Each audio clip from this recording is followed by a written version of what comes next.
낚시 대회에서 잡은 물고기의 배에서 이것이 쏟아져 나왔습니다. 2022년 미국 오하이오 우승 상금 4천만 원이 걸린 월하이 낚시 챔피언십이 열렸는데요. 낚시계의 슈퍼스타였던 제이콥과 체이스 팀이 이날 압도적인 무게의 물고기를 잡아왔습니다. 그런데 심사위원이 물고기의 배를 눌러보니 딱딱한 이물질이 만져졌죠. 칼로 배를 가르자 큼지막한 납덩이들이 바닥으로 쏟아졌고 현장은 아수라장이 되었는데요. 결국 두 사람은 보트를 몰수당하고 3년간 낚시 면허가 박탈되었습니다. 이처럼 황당한 반칙으로 대회를 떠들썩하게 만든 참가자들을 함께 알아볼까요?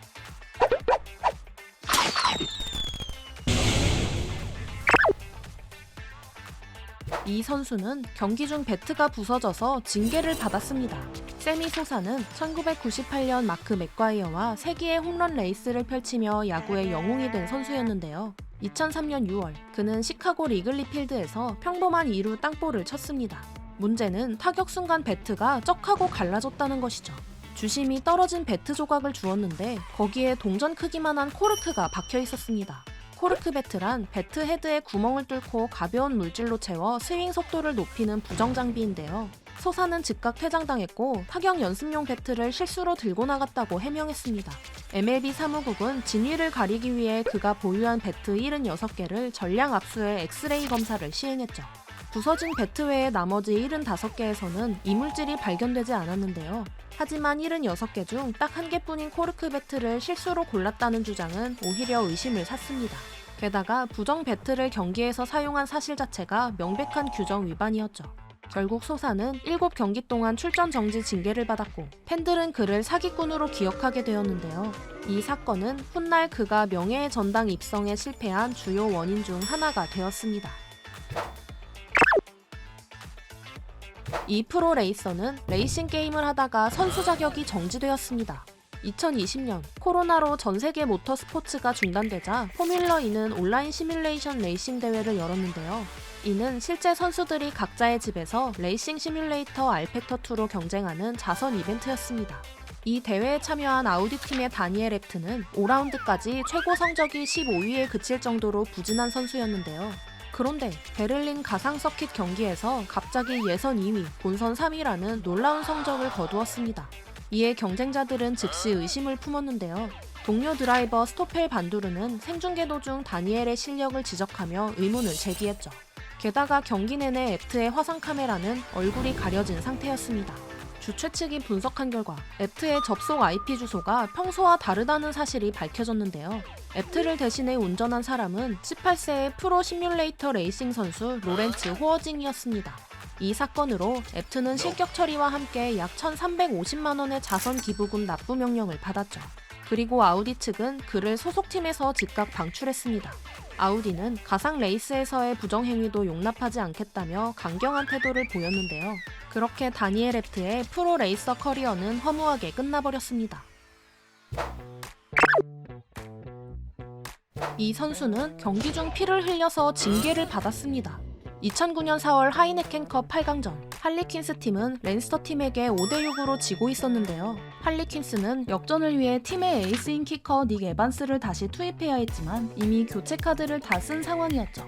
그런데 럭비에는 출혈 부상을 당한 선수를 임시로 교체할 수 있는 규정이 있었는데요. 때마침 필드에서 뛰고 있던 톰 윌리엄스 선수가 부상으로 입가에 피를 흘리고 있었고 이에 심판은 출혈 부상 교체를 허용했습니다.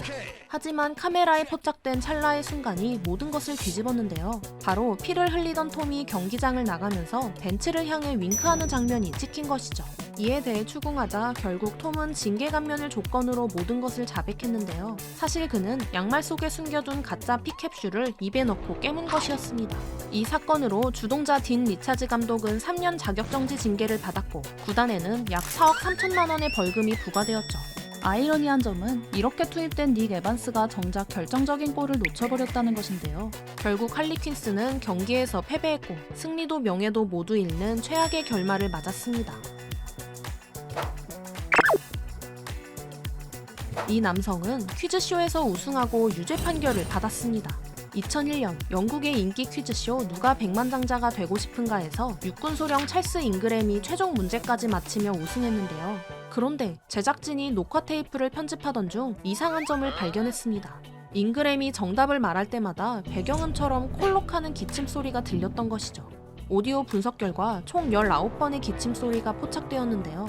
잉그램이 보기를 하나씩 소리내어 읽으면 대기석에서 누군가가 정답을 읽는 타이밍에 기침을 했습니다. 잉그램이 오답을 선택하려 하면 노라고 속삭이거나 코를 풀었죠. 알고 보니 잉그램은 아내 다이애나 그리고 대학 강사 테커엔과 공모한 것이었는데요. 녹화 영상에서 잉그램은 크레이그 데이비드란 가수는 들어본 적도 없다고 말해놓고 그를 정답으로 선택하는 등 비논리적인 행동을 반복했습니다.